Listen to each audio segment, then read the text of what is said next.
it's pretty gray and gross out, and we're on another just straight road. So I figured, let's just have a little Q&A. So I wrote down some of the questions, and I'll try to answer them as interestingly as possible while we ride. And a lot of the questions repeated themselves, so if I didn't get to your question specifically, it's because someone else asked almost the exact same question. Question number 1, how long have I been riding? I have been riding since August 2015.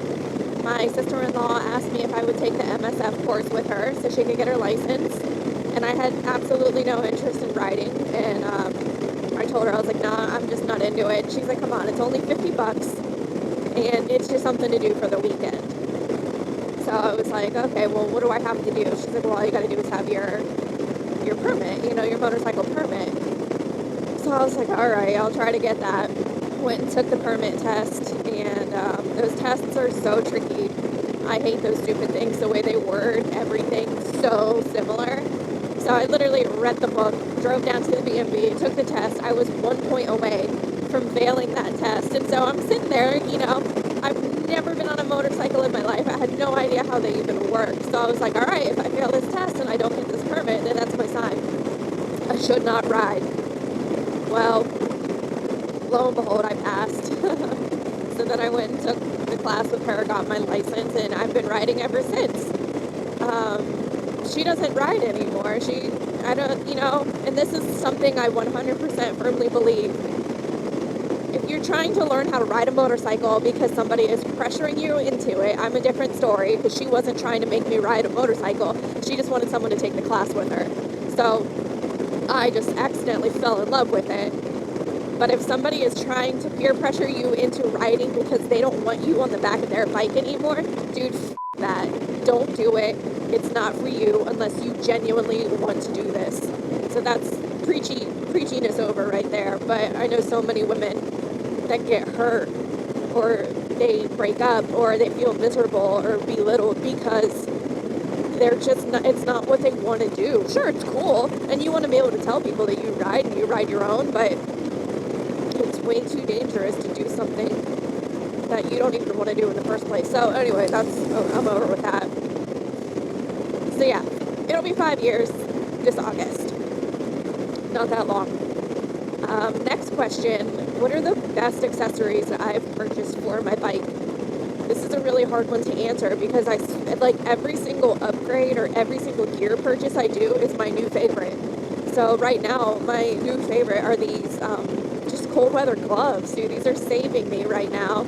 I would have to say my seat, either my Saddlemen seat that I'm sitting on, or the Bunk King crash bars that I have up front. The first time I did a big road trip was my 500-mile trip to New York, and I had a stock seat.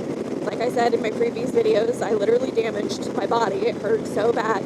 And I didn't have any forward pegs. I have mid-controls, as you can see. So there was nowhere else for me to put my feet, so I was stuck in the same position for 10 hours straight, and it was miserable. So having these crash bars up here make a world of difference when traveling long distance. I get this question a lot. Does my husband ride? And if so, what does he ride? Yes, as a matter of fact, my husband does ride. He didn't always ride. He was in the same boat as I was when I decided I wanted to go get my license and learn how to ride a motorcycle. He was like, cool, that just doesn't really sound like something interesting. So, but, have fun with it. And so once it started really just engulfing me and my lifestyle, he was like, oh, okay, well, she's having a lot of fun and kind of miss hanging out with her. So maybe I should go get my license and we can ride together. And we do. So my husband rides. His very first bike was a 2009 Sportster XR 1200 pictured. And then he traded that bike in last summer. No, over a year ago, he traded that bike in and got a really clean, barely used 2017 Dyna Street Bob pictured here. So you guys don't see him in the vlogs very often because when we're riding, we're talking to each other. Like, I'm not vlogging, at least not yet. It's been crappy and cold, so the small amount of time that we get to ride, it's, you know, we're like just running to a coffee shop or meeting up with friends. So it doesn't make for interesting content. But yes, my husband rides. He rides very well, and we love riding together. We like to do moto camping and stuff like that together. It's very fun. The next question is, what advice do I have for someone who's planning on going on a long trip? I think the most obvious advice is do your research, know where you're going. The number one thing that I run into when I go on long trips is I don't do enough research on routes or alternative ways to get where I'm going. And my GPS just takes me the fastest route, which is great. I obviously want to get there in a timely manner, but some of the crappy roads that I have had to go down, or the crappy traffic, or the crappy cities that I have to ride through just makes the trip 100% unenjoyable. But I would also do your research on what the weather is going to be like. Obviously, we can't predict the weather too far in advance, but when I did my first trip to New York, I knew it was going to be rainy, and I didn't want to not go because I didn't know how to ride in the rain. And it's not that I didn't know how, I had just never done it before, so I was really scared. So I did a lot of research. Fort9 had some great advice on how to ride in the rain, great videos. If you don't watch Fort9, dude, the link is down below. That's an amazing moto channel. Like, he does absolutely amazing reviews and like real life scenarios and just real opinions, not paid opinions. So I watch a lot of his videos on how to ride in the rain, and it rained for, oh my gosh, 10 hours straight, in and out. Like, I was just soaking wet the whole time. So also, if you plan on doing long road trips, get gear that'll protect you. My rain gear was not rain gear. It was rain gear if you're like standing outside in a shallow mist, but no, it wasn't rider's rain gear, so it shredded within the first 50 miles of using it. And ironically, those 50 miles, it wasn't even raining. So yeah, those are my advice. Just do your research and try to prepare as best you can. You'll over prepare, you'll overpack, you'll do a lot of things where you, like, in hindsight, you're like, I didn't need all that stuff, but I would so much rather bring more than I need than not have enough. I got this question a lot. What is my next bike? I don't know. I really don't know. You know, I've only had this Dyna for 2 years. That's it. I've only been riding this thing 2 years, and I still love it. And even if I get another bike, I don't know that I would get rid of the Dyna. So obviously I would want my next bike to be something more of a touring bike. Like, yeah, totally. If I could get into a nice road glide, that would be dope. But I don't know that I have the funds or the space for a bike that big. If I'm being a little more realistic, my next bike might be like a Grom or like a little KTM or something. Like, I don't know. It's something smaller, more fun, something to wrap around town on. Or I might buy like a really crappy, like, old Shadow that my husband and I like chop up and make another bobber or something. I don't, just a project bike might be fun. So I don't know. You guys are going to be just as surprised as I am if I end up getting another bike. Next question is pros and cons of my helmet. So I've talked about it previously in a couple videos, but I did not buy this helmet. I actually won this helmet on an Instagram contest. I won the helmet and my Sena Bluetooth. So you guys, when you see Instagram contests and giveaways, enter. It's so easy. You literally have to do nothing. I've won so much amazing stuff just by like tagging my friends on Instagram posts. You know, I just did my very first giveaway with Viking bags, and that was a super crazy amazing bag that they gave away just to help support the community, because we support them. So, but the pros of my helmet, personally, it was free. And even if it wasn't free, it's cheap. This is a relatively cheap helmet. I think they retail about $250. I really like the style. I like the matte color of it. Like, I like the color in general of it. I like the venting system and the visor swappability, if that makes any sense. But other than that, it's a really straightforward helmet. And I probably would have bought this myself if I hadn't won it. I'm glad I won it, because I don't know if I would have ever bought a red helmet, but I love it. It's like kind of part of my identity now. The cons, the whole, I don't know if you can see my mouth here, the whole front of it is open mesh. I keep saying, like, every time I talk about this helmet, I'm going to block off that mesh in there, but I haven't done it yet, so that's probably my number one con, is this entire area is open mesh, so it really limits me on where I can mount my GoPro, and it limits me if my face is cold and I want to shut the vents. Another con I think I mentioned in a previous video is there's no pin lock or anything. It's like quote-unquote anti-fog, but it still condensates really bad if the moisture is high. I mean, have had way, way, way worse helmets that fog up and condensate, so this has been great. Next question is, what bothers me the most about my Dyna? There was a lot that bothered me about this bike. I did not like the way it looked when I first bought it. I didn't like how far it leaned. I added a 1-inch block to the kickstand just to help it stand up a little bit straighter, because this bike is so heavy for me that when I would park on a slight hill or in the gravel or in the grass or something, it would sink a little, and I know the foot pads, whatever, it would still like lean over so far. So I didn't like that. Like everything aftermarket that we have put on this bike has been such a pain in the ass to put on. You know, I don't know what it is. Like, my bags didn't fit right. The handlebars needed, like, do you see all the crap going on right there? Like, the stuff that we had to do to make the bars fit? It was terrible. Oh, I'm going to hold this thought because I need to get gas. $2.75? Why do I always go to the wrong gas stations? Oh, well. Yay, it works again. This one's always, like, busted. Pop the visor, otherwise I'm just going to be really heavy breathing in your face, which I'm probably doing already. I'm sorry. Nice. Guy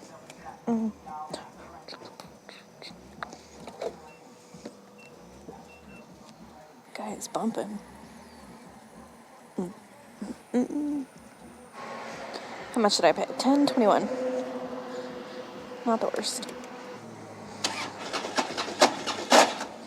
Nope, that's not good. There we go. Okay, what was I saying? What I don't like about my Dyna. I didn't like how far it leaned. I didn't like how hard it was to put aftermarket stuff on it. And that might be it. I love this bike. I love everything about it. Oh, I don't like that speedometer. I wish I could get rid of that. I wouldn't want it any lower. It's just big and bulky and huge. But anyway, that's half the questions for now. I'm going to go to work and work all day. And then it's so nice out. You know, it's winter and it's supposed to be 60 degrees today, so I'm riding to work. But I'll answer the second half of these questions here in a minute. See ya. All right. I just got off work. And it doesn't feel warmer. It doesn't feel colder, so I think the last question I left off was, what do I like and dislike about my Dyna? And, oh, you went over, huh? That's convenient. And I think I answered that pretty well. I love everything about this bike except for the few things that piss me off. So the next question was, make sure that's closed. Was I scared of the weight of my Dyna when I first bought it? And yeah, I was really scared because I was used to riding my Bobber, and I think that bike maybe weighed 450 pounds. You know, it was really little. And when I switched over to the Dyna, I was like, legitimately, like, I'm not going to be able to stand this thing up. I'm not going to be able to ride it. You know, it was really scary. And one of the first things I did was put the crash bars on. That they're not really crash bars, they're more like stunt bars. I mean, they'll help hold the bike up in the front if I drop it, but I was like, you know, if I drop this bike, I am not getting it back up without some help. So we put on the stunt bars, and knock on wood, I haven't had an issue. I haven't dropped it. I went to the Fox Run this year and was literally parked in a forest on a hill. Like, this entire campground was on a hill, and I just so happened to set my bike down like in a spot where I could not stand it back up. So I had to have the girl I was with, she had to like go park her bike in a safe spot, and she's on like a big bagger, a road king. So she had to go park her bike in a safe spot, get off, and like help me push and stand my bike back up. I didn't drop it, it's just I couldn't pick it up from the kickstand because I was on a hill. Lesson learned. So yeah, I was really scared when I bought the bike, but you just kind of get used to it, you know, and with inertia and gravity and friction and stuff like that, it doesn't feel heavy when you're riding it, unless you're in a windstorm, and then it feels much heavier than the bike I was used to riding, so yes. The next question is, what are my channel goals? Like, what am I hoping to achieve by starting this YouTube channel? And I honestly don't know. I had been wanting to do motovlogging for a while. I think I created the channel technically in 2016 just so I could keep my name in case someone else decided they wanted to call themselves Her Two Wheels. So I started the channel 2 years ago, and I just didn't really have the setup or the money or the knowledge to start vlogging yet, and I'm so new at this, but it's just been very, very welcoming, very encouraging, and very fun. You know, I like hopping on the bike and having someone to talk to, my imaginary friends. But what would I consider successful or like future goals of this channel? I think I've had a few of you guys comment and message me and say like my quirkiness and my positivity has helped kind of like ease them into the idea that, you know, this isn't such a hard, scary hobby, and it would be good for them to get out and try it again if they've done it before. So I like the idea of potentially inspiring people, and not in a like a crazy way of like, oh, you know, your music changed my life and blah blah blah, not stuff like that. But if one of my stupid videos is enough to encourage someone to go try again or get out on a bike in the first place, then mission accomplished. This is fun, and I hope the moto community grows as quick and popular as I want it to, as I hope it does, you know? Someone else asked if I want to go to Sturgis 2020, and absolutely, yeah, I would love to. But the more things that kind of pop up in my life right now, the more I'm like, I don't know if I'll be able to do that or who I'll go with. And I've never been to Sturgis before, so I definitely don't want to go alone for the first time. We'll see. I don't know. It might be too wild for my taste, but we'll see. Maybe. The next couple questions are pretty similar, so I'll group them into one. But someone asked, multiple people asked, how do I find the time, you know, the balance between uploading consistently and capturing content and stuff like that? And the second part of the question is, how do I find time for work and uploading and my relationship and stuff? And you guys, I've only been doing this like 2.5 months, so I definitely do not have it all figured out. But the one thing I do is I ride. So any opportunity I have to get out on the bike, I'll record. And I don't know what I'm anticipating out of that ride, but I'll record and see what I capture. And that's why I just post crap constantly, because I'm constantly writing and recording. How do I balance riding with work? Well, I commute to work if I can. If the weather is nice, I probably in the summertime drive my car once or twice a week. So I try to ride as much as possible.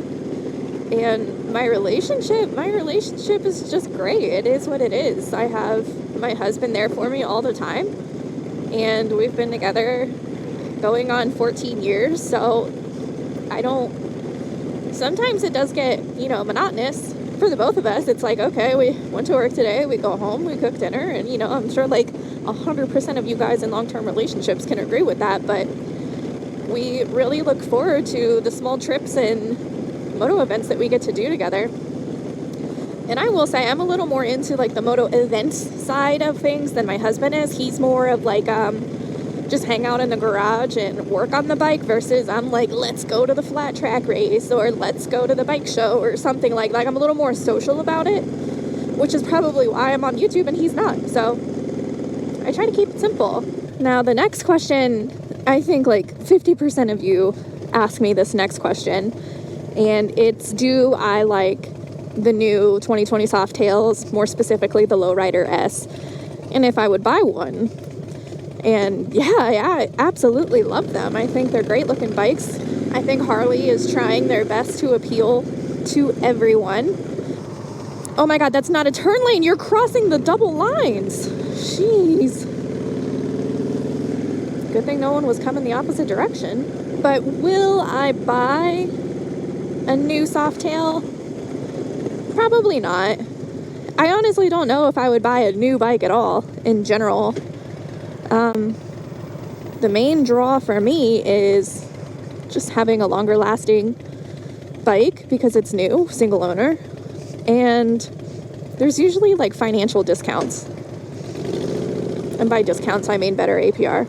And I know I've mentioned it in previous videos, but my bike is paid off. So I'm just enjoying her and riding her and not having to worry about, it's so weird. Even if, like, before my bike was paid off, I felt obligated to go ride or take the bike out. I'm like, oh, God. It's like when you, like, have a gym membership and you don't work out. You, like, guilt trip yourself and I really should go to the gym because I'm paying $30 a month for nothing.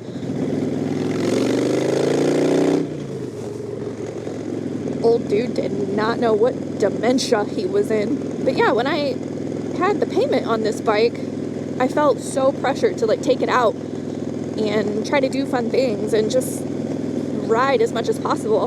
And then I paid it off. And for some reason that lifted like a crazy weight off my shoulders. And I feel like I ride way more because now I'm just kind of like, F it, ride it into the ground. Let's see how many miles you can rack up on this thing because it's paid off. It's yours, like I don't have to worry about resale value, and I don't care about resale value. Like I said, if I bought a new bike, I do not think I would get rid of this one. I love this bike. Hey, friends.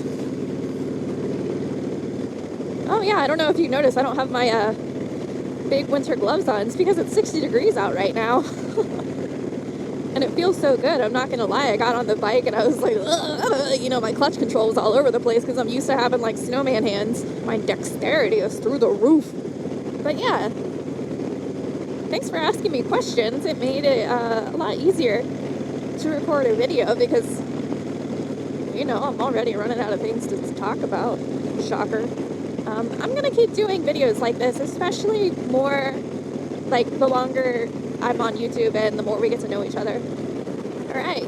Thanks for hanging out with me. Thanks for asking me questions. If I didn't answer your question, I'm sure it's because I've answered it in previous videos and I just wanted to give us like a little gap in time before I start repeating myself. All right. I hope you enjoyed this video again, and I'll see you in the next one. Later.